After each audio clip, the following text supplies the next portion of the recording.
Lokesh ఆవేదనకు MLC Botsa కూడా respond అయ్యారు sir.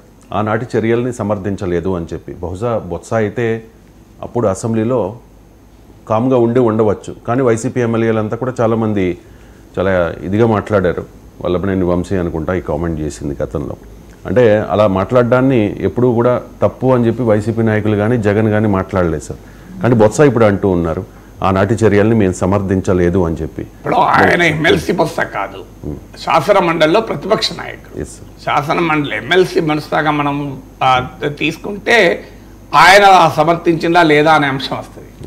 కానీ లోకేష్ అన్నది ఎమ్మెల్సీ బొత్సతో కాదు, శాసన మండలిలో వైఎస్ఆర్ కాంగ్రెస్ పార్టీ పక్ష నేత, అఫీషియల్లీ అపోజిషన్ లీడర్.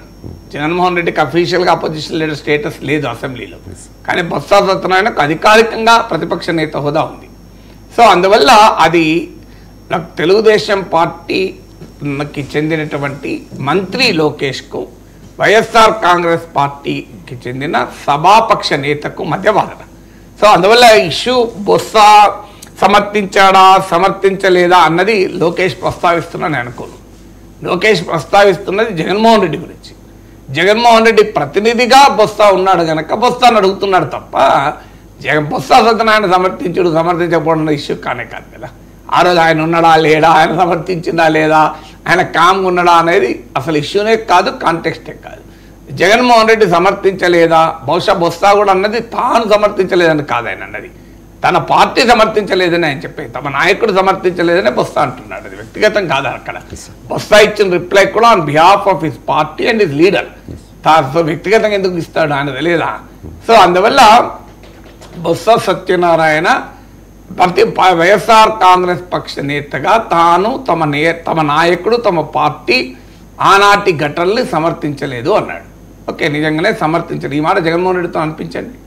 ఇంతవరకు జగన్మోహన్ రెడ్డి ఆ ఘటన జరిగి ఇన్ని రోజులైనా ఒక్క రోజైనా ఎన్నికల ప్రచారంలో కానీ తర్వాత కానీ ఈ రోజు కూడా కానీ నేను ఆనాడు సమర్థించలేదు, మీరు కావాలంటే ఎక్కడైనా నేను సమర్థించినట్టు ఉందా చూడండి, కానీ నేను ఆ రోజు ఉపేక్షించాను, ఉదాసీనంగా ఉన్నాను, అది కూడా పొరపాటే అని ఒక మాట చెప్పమనండి, రిగ్రెట్ వ్యక్తం చేయమనండి. సభా నియమాలు సాంప్రదాయాల్లో ఇది మంచిది కాదు. Yes, I realise it. కానీ ఆ రోజు మా వాళ్ళని నేను అంతర్గతంగా మందలించాను, పోనీ అది కూడా చెప్పచ్చు. బహిరంగంగా మందలించకపోవచ్చు, కానీ బహిరంగంగా మందలించాల్సి ఉండే. ఇలా జగన్మోహన్ రెడ్డి వివరణ ఇవ్వచ్చు, కానీ ఇంతవరకు దానిపైన జగన్మోహన్ రెడ్డి వివరణ ఇవ్వలేదు కదా.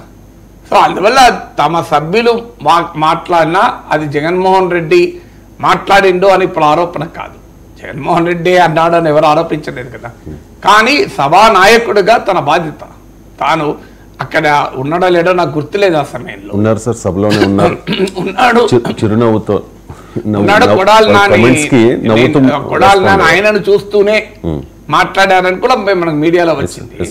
బట్ ఏదైనా ఆ రోజు ఉన్నప్పుడు తాను ఒకవేళ గమనించలేదు అనుకుందాం, వాదనకైనా వెంటనే ఈ వివాదం అయ్యి చంద్రబాబు నాయుడు కన్నీళ్లు పెట్టుకొని సభలోనే ఆయన బయటకు వెళ్ళినప్పుడైనా జగన్మోహన్ రెడ్డి ప్రతిపక్ష నేతను ఆహ్వానిస్తూ ఇది పద్ధతి కాదు, మీరు అన్న నిజం, మీ ఆవేదన నేను ఒప్పుకుంటాను, మా సభ్యులు ఒకవేళ నేను గమనించలేదు, మా సభ్యులు ఒకవేళ మిమ్మల్ని అంత మాట అని ఉంటే దాన్ని ముక్త కంఠంతో ఖండించున్నాను, నేను స్పీకర్కి విజ్ఞప్తి చేస్తున్నాను, మీరు ఒక విచారణ బృందాన్ని ఏంటి జాయింట్ రెండు పార్టీల సభ్యులతో కలిసి ఆ ఫ్యాక్ట్స్ను మనం సీసీటీవీలు తీద్దాం, ఫ్యాక్ట్స్ స్టడీ చేద్దాం, నిజంగానే అని ఉంటే ఖచ్చితంగా వాళ్ళపైన నేను చర్యలు తీసుకుంటాను అని ఉంటే అయిపోయింది కదా, చాలా హుందాగా ఉండేది కదా. సో అందువల్ల ఖచ్చితంగా జగన్మోహన్ రెడ్డి ఉదాసీనంగా ఉన్నాడు, ఉపేక్షించున్నాడు.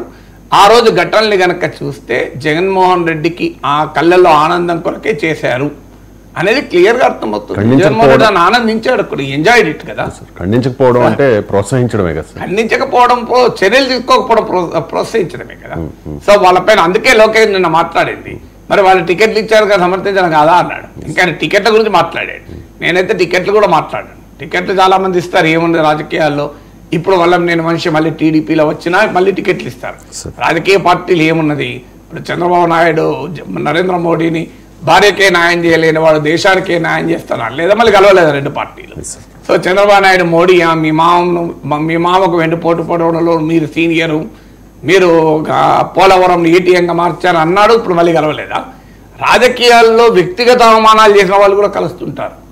ఇప్పుడు చంద్రబాబు నాయుడు కలుపుకుంటారా అని చెప్పలేను, కానీ రాజకీయ అవసరాల కొరకు అన్ని వదిలేస్తారు. రాజకీయాల్లో తమ రాజకీయ అవసరమే ఉందనుకుందాం, ఆ వ్యక్తిగత అవమానాలు వదిలేస్తారు. అందుకే నేను మోడీ ఉదాహరణ, చంద్రబాబు నాయుడు ఉదాహరణ చెప్పాను.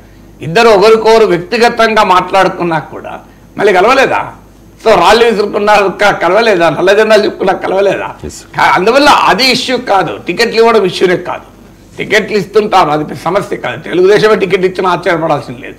ఏమన్నా వాళ్ళతో స్టేట్మెంట్ ఇప్పిస్తారు, మేము అనాలని అనలేదు, జగన్ మాత్రం అనిపించాడు, వాళ్ళు పాపం ఆయన పార్టీలో ఉండేవరకు అలా అన్నారు, కానీ ఆయన వ్యక్తిగతంగా లేదని ఒక రాజకీయ స్టేట్మెంట్ ఇచ్చేస్తారు.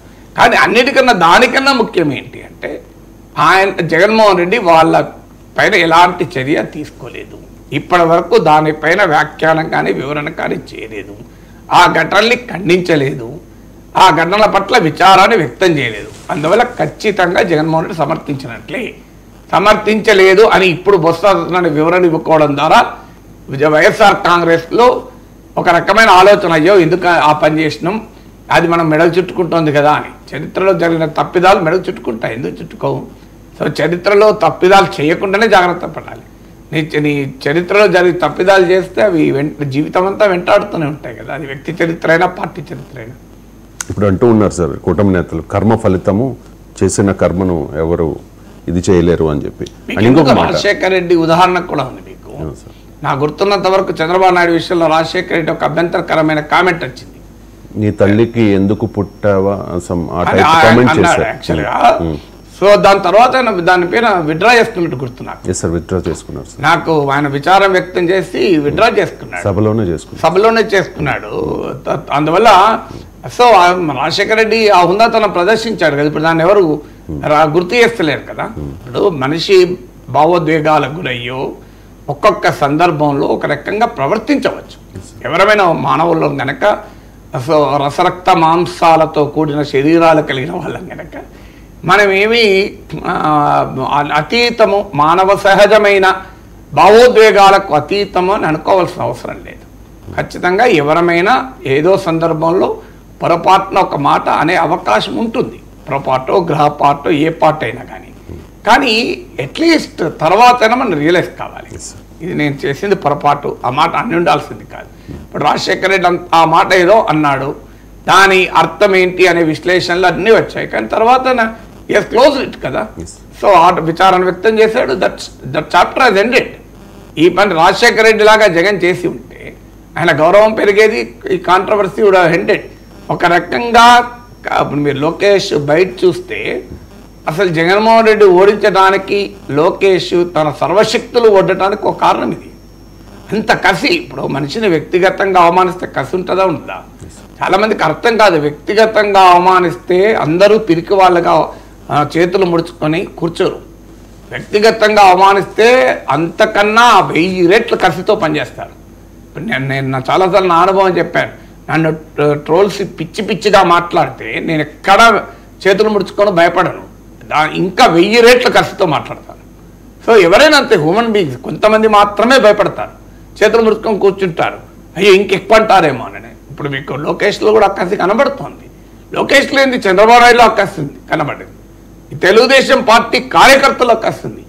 అందువల్ల జగన్మోహన్ రెడ్డి రాజకీయ తప్పిదాలు, డెవలప్మెంట్ పైన కేంద్రీకరించకపోవడం, అమరావతిని పక్కకు పెట్టడం, ఇవన్నీ ఒక ఎత్తు అయితే చంద్రబాబు నాయుడు అసెంబ్లీలో అవమానించడం, ఆయన జైలుకు పంపడం తెలుగుదేశం పార్టీలో ఊహించని కసిని పెంచింది. వైసీపీలో ఆ కసితో రాజకీయ కార్యకర్తలు పనిచేయలేదు, ఎందుకంటే కార్యకర్తలకు ప్రజలకు కనెక్ట్ పోయింది. ఆ కనెక్ట్ వాలంటీర్లను చూసుకున్నారు, బటన్లను చూసింది. సో జగన్మోహన్ రెడ్డి ఏమో తన పార్టీ కార్యకర్తలలో కసి లేకుండా చేశాడు. కారణం ఏంటంటే ప్రజలతో సంబంధాలు కార్యకర్తలకు తెగిపోయినాయి. కార్యకర్తలకు ప్రజలకు మధ్య వాలంటీర్లు వచ్చారు, కార్యకర్తలకు ప్రజలకు మధ్య సచివాలయం వచ్చింది, కార్యకర్తలకు ప్రజలకు మధ్య బటన్ వచ్చింది, నొక్కుతున్న బటన్ వచ్చింది. ఈ 3 వచ్చాక సంబంధం ఎక్కడిది? దీనికి భిన్నంగా తమ నాయకుడిని అవమానించిన వ్యక్తిగతంగా, తమ నాయకుడిని జైలుకు పంపాడు, మా తల్లిని అవమానించారు, మా తండ్రిని జైలుకు పంపాడన్న కసి లోకేష్లో, చంద్రబాబు నాయుడులో, సగటు టీడీపీ కార్యకర్తలు కదా. అందుకే మీరు గమనించండి, ఈ మధ్య ఎన్నికల్లో దేశ విదేశాల్లో ఉన్న తెలుగుదేశం అభిమానులు కూడా ఈవెన్ కొన్ని కంపెనీలకు CEO స్థాయిలో ఉన్న వాళ్ళు ప్రతిరోజు లక్షల కోట్లు సంపాదించే వాళ్ళకు కూడా తమ పనులు వదిలేసి పర్సనల్గా వచ్చారు. హైదరాబాద్ నుంచి కొన్ని లక్షల మంది వెళ్ళిపోయి మీరు ఓట్లేశారు. ఎందుకు వచ్చారు? ఒక సగటు తెలుగుదేశం అభిమాని చావో రేవో అన్న ఫీల్ అయ్యారు. దీని సంగతి తేల్చాల్సింది. ఎందుకంటే అంత కసి జగన్మోహన్ రెడ్డి చర్యల వల్లనే జరిగింది. జగన్మోహన్ రెడ్డి స్వయంకృతాపరాధం అది. అంత కసితో పనిచేయరు. సాధారణ కిల్లర్ ఇన్స్టింక్ట్ అంటారు కదా. మీరు ప్రపంచంలో ఎక్కడ తెలుగుదేశం అభిమానం ఉన్నా, ఈవెన్ సునీతా విలియమ్స్ తెలుగుదేశం అభిమానం అయినా బహుశా ఆమె స్పేస్ షటిల్కి వెళ్ళి దూకి వచ్చి ఆంధ్రప్రదేశ్లో ఓటు రాజకీయాల్లో పాల్గొనేదేమో. అందుకే సహించలేకపోయారు. ఒక చిన్న ప్రశ్న కూడా తెలుగుదేశం పైన ఎవరైనా వేస్తే ఊగిపోయారు. ఎందుకంటే కారణం అదే, వాళ్ళకి అంత కసితో పోరాడుతున్నారు కనుక ఏ చిన్న డిస్ట్రాక్షన్ డైవర్షన్ కూడా అంగీకరించలేకపోయారు. సో ఆ ప్రాసెస్ మీకు క్లియర్గా కనబడుతోంది కదా ఈ ఘటనల నేపథ్యంలో. జగన్మోహన్ రెడ్డి 11 స్థానాలకే పరిమితం అవ్వడం, వైసీపీ 11 స్థానాలకే పరిమితం అవ్వడం, జగన్ కనీసం అసెంబ్లీకి రాలేని పరిస్థితిలో ఉండడాన్ని చంద్రబాబు నాయుడు